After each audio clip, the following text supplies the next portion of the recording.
come to realise that perhaps the biggest challenge faced by this organisation, Please Bring Me Home, is the lack of support from within its own organisation.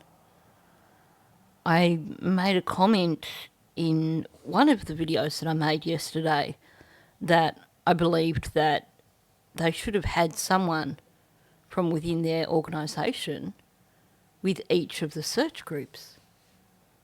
And I realise now that it seems like they didn't have many people from within their organisation there, which does make it a bit challenging.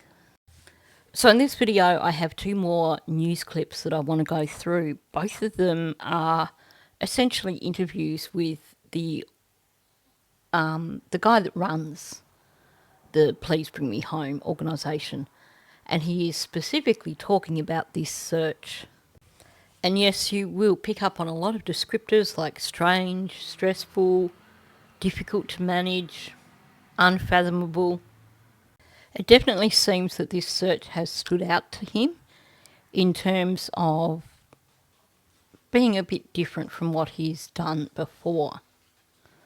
Now, before I jump in, I just want to say a huge thank you to those people who've been giving me support through Buy Me a Coffee, through Super Thanks. Welcome to the new members. I know I've been a little bit behind with getting out member content. There will be new member content coming very soon. In the meantime, I have a few unlisted videos that I will pop up for members. They're ones that I will be releasing down the track. I just wasn't quite ready to release them. I had them sort of there for upcoming days off. I have various things coming up, so I'm trying to get ahead with my videos. So I will release the videos that I have for members early, just so that you're not waiting for me to put something out for members, so you're getting something at least for your support. Like I said, those videos will be coming out. They're ones that I hadn't intended on putting out just yet, but if they're sitting there, then hey, members might as well watch them. I do want to say a welcome to the many new subscribers who've come in to join my channel. You are welcome. This is quite a good community in my opinion, so I hope that you'll be made to feel welcome and that people will treat you with the respect that normally occurs on my channel. Some of you will be aware that I did a premiere video yesterday. It was morning time in Australia, so it would have been actually quite late in Canada. Normally I wouldn't put them out that late, but as I mentioned at the start of that, it was one of those crazy situations where I was actually making the video in the morning instead of the evening before, when I would normally be afternoon or evening before. I would like to try and do 2 or 3 premieres a week, as it does give me that chance to sit and actually chat with my subscribers, which is really good, especially given the lack of time I seem to have these days for responding to people's comments. So anyway, that's probably enough yaffling from me. So let's just jump into this video. Several items were found during a weekend search for missing Nova Scotia children Jack and Lily Sullivan, who were last seen more than 6 months ago. But the RCMP say so far nothing has turned up that's relevant to their investigation. The Ontario-based group Please Bring Me Home organized Saturday's search for 6-year-old Lily and 4-year-old Jack. The siblings vanished from their home in Pictou County May 2nd. The weekend search focused on waterways. The search organizer says he's impressed with the work already done by the Mounties and local search teams, but wanted to contribute to the effort. Okay, help me out here, because I try very, very hard to make sure that I am pronouncing places correctly. I thought it was Pictou County. Please let me know, because she's Canadian. Is she getting it wrong, or am I getting it wrong? With me now is Nick Oldreive. He is the executive director of Please Bring Me Home. They are an Ontario-based nonprofit organization that investigates cold cases of missing persons and works to reunite them with their families. And they have helped locate more than 50 missing people since 2018. Nick, thank you so much for being with us. Sorry, random interruption, but is it just the lighting or is that tree actually blue tinged? And if so, is this an actual tree or is this someone putting up a Christmas tree early? You'll have to forgive me, I'm still learning a lot about Canada. And I think I'm falling in love with Canada too. I love the term when the snow flies. I've only learnt that in the last couple of days, but it is such a descriptive, brilliant term. And then you have this beautiful landscape. I've actually said on Daphne's channel, when she was talking about the snow coming, I was like, please post pictures. Put some snow pictures up. Because not all of us live in a place where we get 5 foot of snow. I mean, heck, here in Bendigo, we probably only get a few weeks of frost every winter. So for me, I always see snow as this beautiful, magical thing. Anyway, let's get back to the video. Yeah, thank you for having me. So you led the group search over the weekend. Can I ask you, first of all, why you wanted to be part of this with these missing children that have really mystified everyone? I mean, that they have just seemed to have vanished. Why did you want to get involved? Yeah, it's our motto at Please Bring Me Home is that we don't say no to families when they reach out. Whether it's a current missing persons case or a historical case, we always believe that there is something that can be done. We were reluctant to get involved initially because we saw it being handled so well by RCMP and local ground search and rescue. There was just some anxiety around winter fast approaching, and we wanted to get out there and kind of put in a last-ditch effort from Please Bring Me Home standpoint. I mean, aside from the cadaver dogs back in September, it's been a while since there's been any searches in the area. And terrain does change in a 6-month period. Things can become more visible. So I like where he's coming from here, I have to say. I wish that he had more support perhaps from within his organisation to be able to run a more professional search.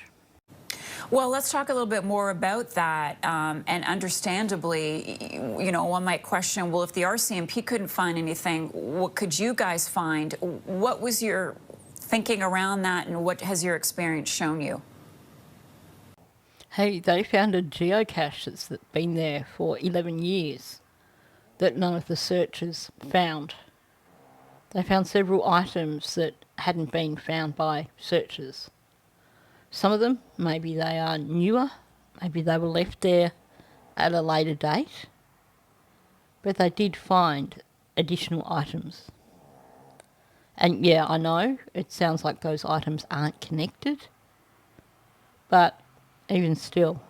Yeah, it does happen. We have located people who have gone missing where it has been extensively searched and the person was not located.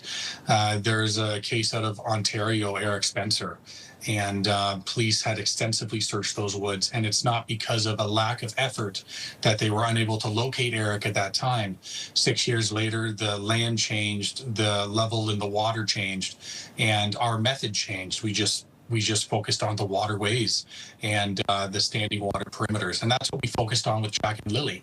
If the theory is that they wandered and they looked everywhere, it's hard to have that both ways.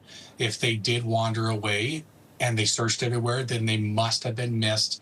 And I think the only way they could have been missed is if they were underwater at the time. Now, I disagree with him on that.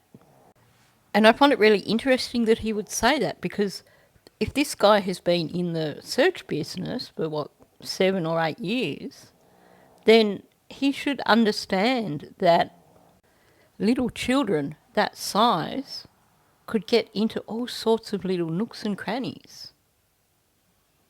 Hollow trees, under deadfall. I will say though, I've said this in one of my previous videos, I just think that if you are going to be coming in and organising a search with 40 people, that you should thoroughly research the case beforehand. Because had he done so, he might have realised that everyone is saying these children did not wander off into the woods. Had he paid a bit more attention to what is being said about this case, he might have understood that there's people who are lying flat out on a daily basis, trying to deflect from attention from themselves. And it may have meant that the preferred search area may have been somewhere else. Although that said, having discovered that geocache that was Daniel's, it shows that that's an area that he is quite familiar with, an area that he has spent time in the past. So even if they're looking in that area for the wrong reasons, it still is a valuable area to search. So after this weekend search, is there anything you can tell us about what you saw on the ground leading to where these children may be? Yeah, we did find lots of items that were initially items of interest that we sent to the RCMP. I'm still getting more information in today of items that searchers found with the GPS coordinates that we have to send to the RCMP. The newest thing was there were some diapers located in a search area, and our searchers did look at the diapers, and they do not seem to be the same size nor the same type that Jack would have had on. But again, it's still information that we're going to pass off to RCMP anyway. I'm guessing by that what he's meaning is that he's referring to maybe baby diapers as opposed to diapers that you would put on a 4-year-old, even though most people wouldn't put diapers on a 4-year-old because they should be adequately toilet trained by then. But I hope that they're taking into account the fact that these children were neglected for a few years. Sounds like developmentally they were delayed, so in terms of size they also could have been slightly delayed. In terms of the correct fitting pull-ups, well, it doesn't seem like Malaya was very good with the parenting side of things, so for all we know he could have had smaller ones than what he should have been wearing. The fact that Daniel hinted that searchers should have found Jack's pull-ups does make me think I really hope that they are 100% certain that these would not be ones that would be the right size for Jack. Nick, what's your theory as to what happened to these siblings? I don't think I can lock in on a specific theory. I think that you're always looking at different theories and keeping your mind open to every possibility. What we were focusing on this weekend was the sub theory that they wandered away from home, and then the sub theory from that they wound up in the middle river of Pictou. Okay. Okay, there's definitely a bit of deflection going on there. You could see his body language just went into hyperdrive the moment she asked him what he thought, so it seems like he has formed an opinion over the weekend while he's been searching. But then he came up with the answer of, well, our search was based on this theory. So he's being very careful not to say what he believes, which is the professional approach that I would expect from someone who is head of an organisation like that. So I'm certainly not criticising him for it. And I guess, Nick, you're driven by the philosophy that the answer is out there. Absolutely. So, they are somewhere. These children are somewhere. We don't know where they went, what direction they traveled, if they wandered. We don't know if someone took them. The RCMP are stating that it's not criminal in nature, and we have to follow that. These are missing children, and we're just going to continue to do everything we can to try and locate them. really frustrates me when I hear individuals who haven't really researched the case making blanket statements like that, which are based more on assumption than what was actually said by the RCMP. Blind Freddy can see that this is a criminal investigation. And the statements that have been given by RCMP don't exactly deny that. Sure, they're sticking with, we're continuing to investigate under the Missing Persons Act, but given the size of the investigation, given the number of people on the investigation, given the length of the investigation, it can only be a criminal investigation. Nick, really glad that you could join us this morning. Thank you so much. Nick Oldreive is the Executive Director of Please Bring Me Home. All the best. The second media clip, in my opinion, is the better of the two because it is boots on ground. It is not someone sitting in a studio somewhere using old footage from 6 months ago. And the fact that it's found in the water, downriver, yeah, it's just strange. It's strange. So we're organizing a search for Jack and Lily Sullivan. We are relying on community members to come and join those efforts. We're going to offer like a little bit of shooting from the hip training on walking along looking for evidence.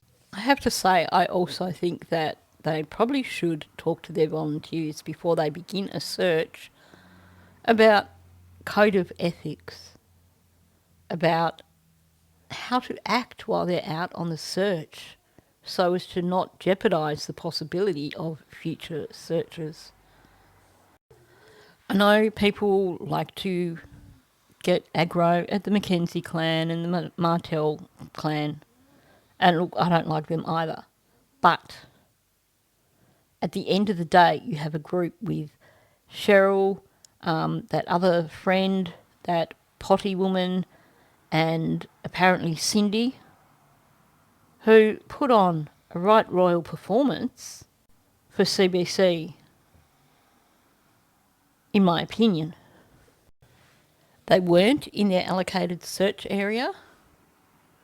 I've been told that they were actually being particularly noisy, meaning that they probably drew out Wayne Mackenzie. He probably heard them on his land. And having been led to believe that searches wouldn't be on private land, yes, he probably did think, I better get out there and warn them about my rams. Now, someone made a comment in one of my videos, well, they knew that searches were coming, so they should have removed the rams from the property. I disagree with that, because where were they going to put their rams?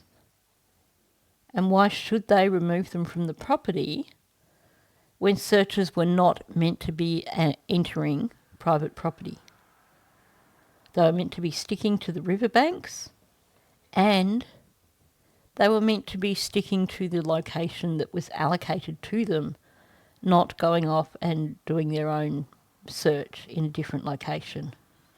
We've had about 40 people volunteer, but overnight you've had some people drop out, so I would be over the moon if 30 people showed up.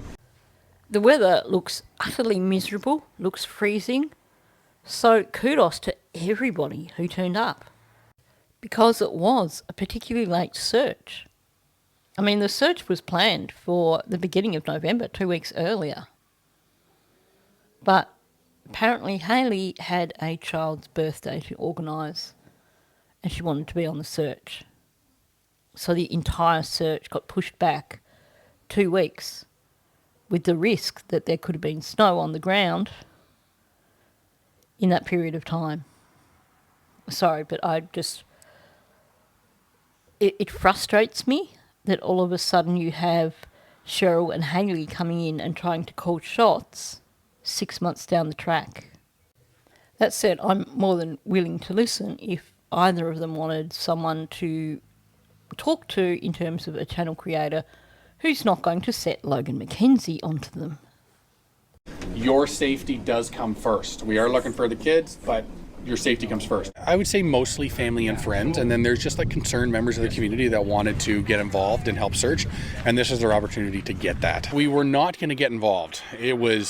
We were trying to stay far away from this because we felt that the RCMP were heavily involved, search and rescue was heavily involved. They were doing a bang-up job from what we could see from the outside looking in, and as soon as you start having conversations with the family, when any family member fills out an intake with Please Bring Me Home, we always get involved in some capacity. We never say no. Of course, it's sad we're going to search for 2 missing kids, but I think that the community and the family coming together to do this effort, and a crew coming from Ontario, is hopefully overpowering that somberness. I don't think boots on the ground are a bad thing, whatever way you look at it. Yes, the RCMP and the searchers did seem to be all over it. But sometimes, like he said, it's about a fresh look. It's about coming in at the right time. That said, they originally had 2 days allocated for searching. Sounds like they did it all in 1 day. My suggestion for an organisation such as this, if you're going in and you don't have that many members of your own, maybe if you're looking at a 2-day weekend, day 1 could be a day for offering training for people who want to take their skills further. And essentially those people can then be team leaders the following day. And then you're not going to have some of the issues that came up with this particular search. Just a random thought. Okay, my team, we're going. Stay safe. You guys too.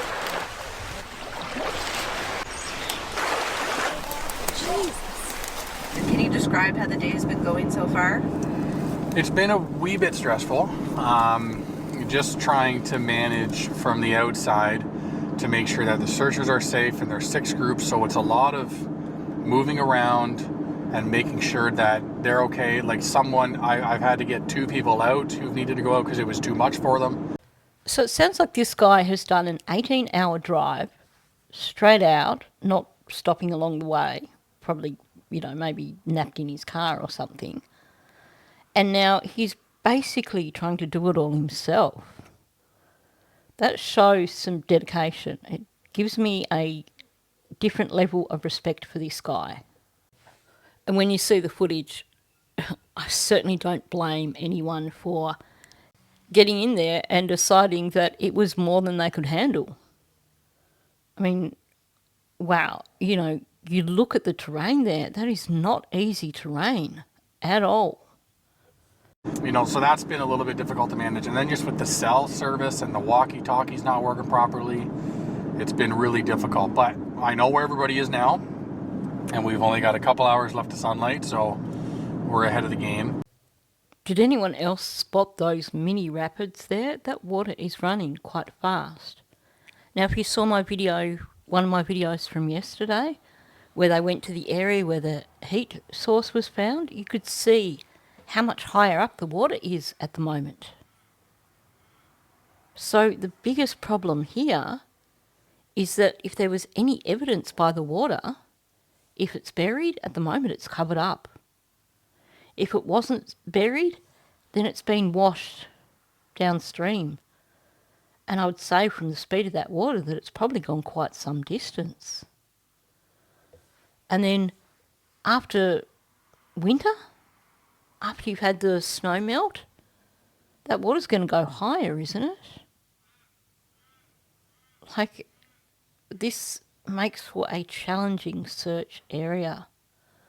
So I hope that when they get the dogs in this week, that they do have a look at some of the areas of interest that have been identified along this river, like the heat source. Because even if that is underwater, the particular location, still, if they've got trained cadaver dogs, they can pick things up. There has been some items located that would initially be items of interest. So I'd look to be like a boy's t-shirt we had located. We sent that to the RCMP. They're going to connect with family to see if it appears familiar. At this time, it doesn't appear to be a familiar shirt. We found like a box with some people's names in it that are interesting that we're going to turn over to the RCMP. I find it amusing that he's trying to be so very professional and not actually mention that it's a geocache with Daniel Martel's name in it and Daniel's writing in it. And then the news crew have got that screenshot of an image that someone sent with all the details there.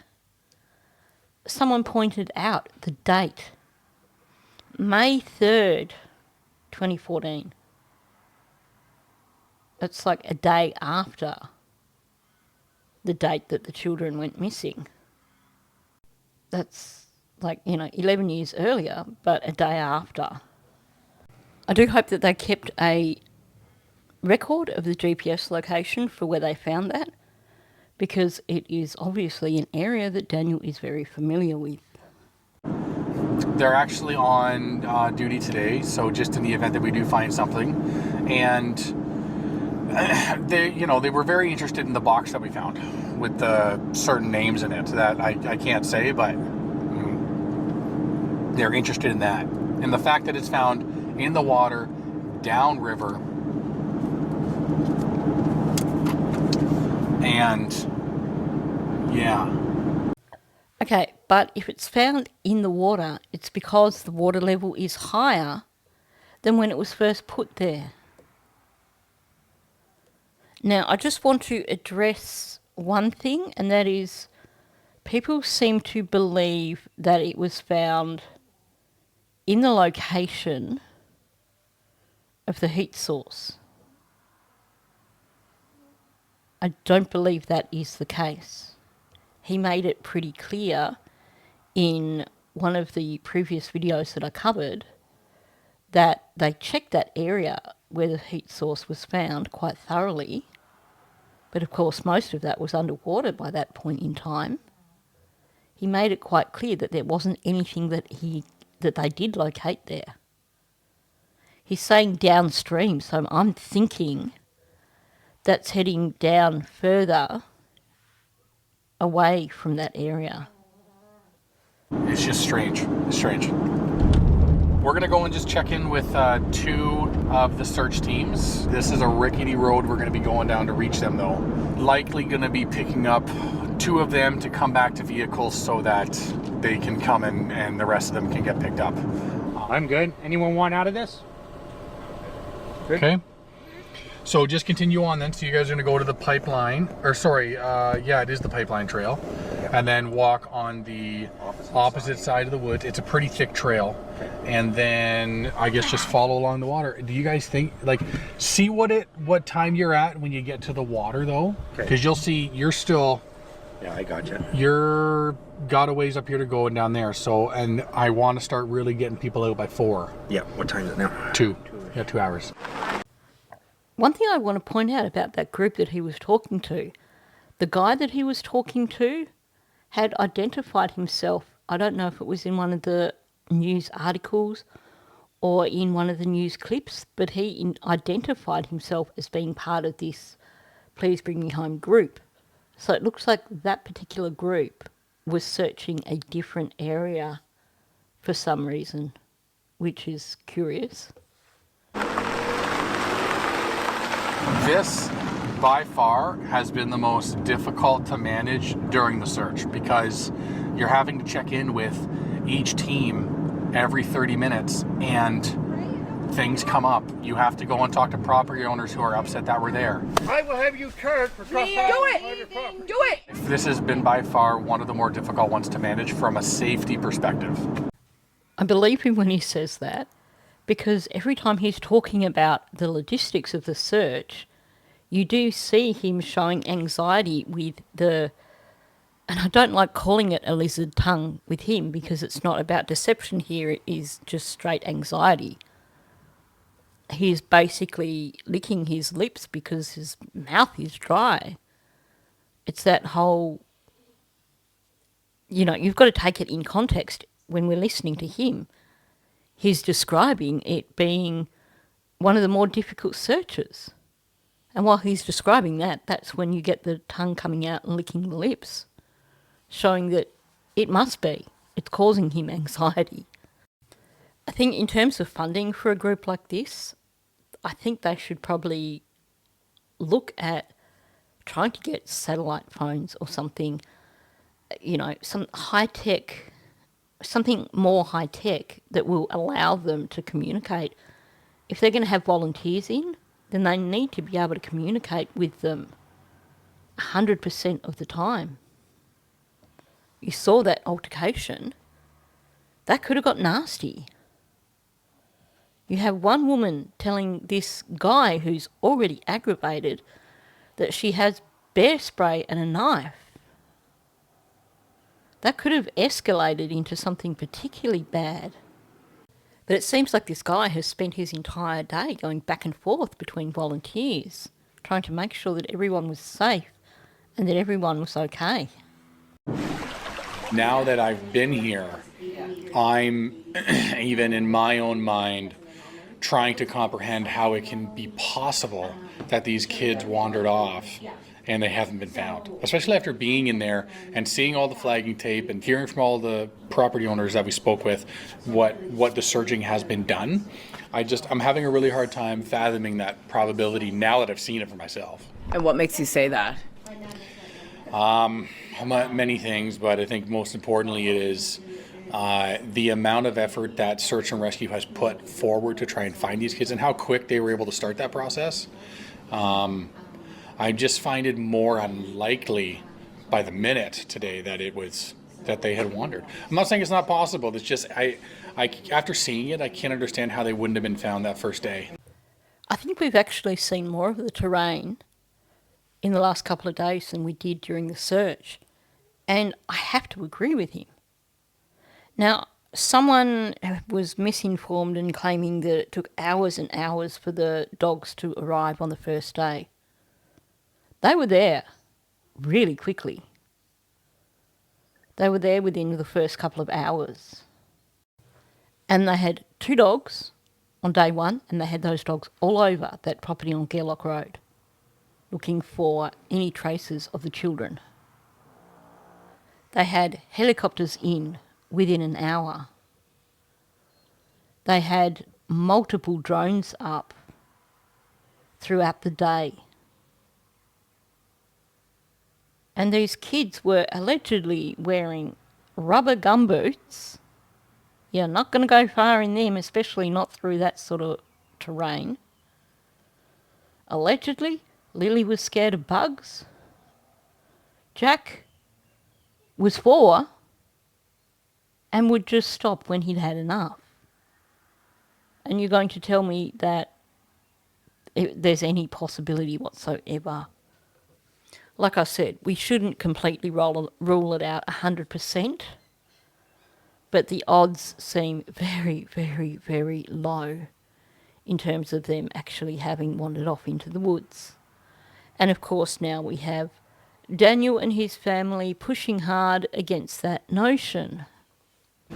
We're not stopping. We have to stop because winter's approaching.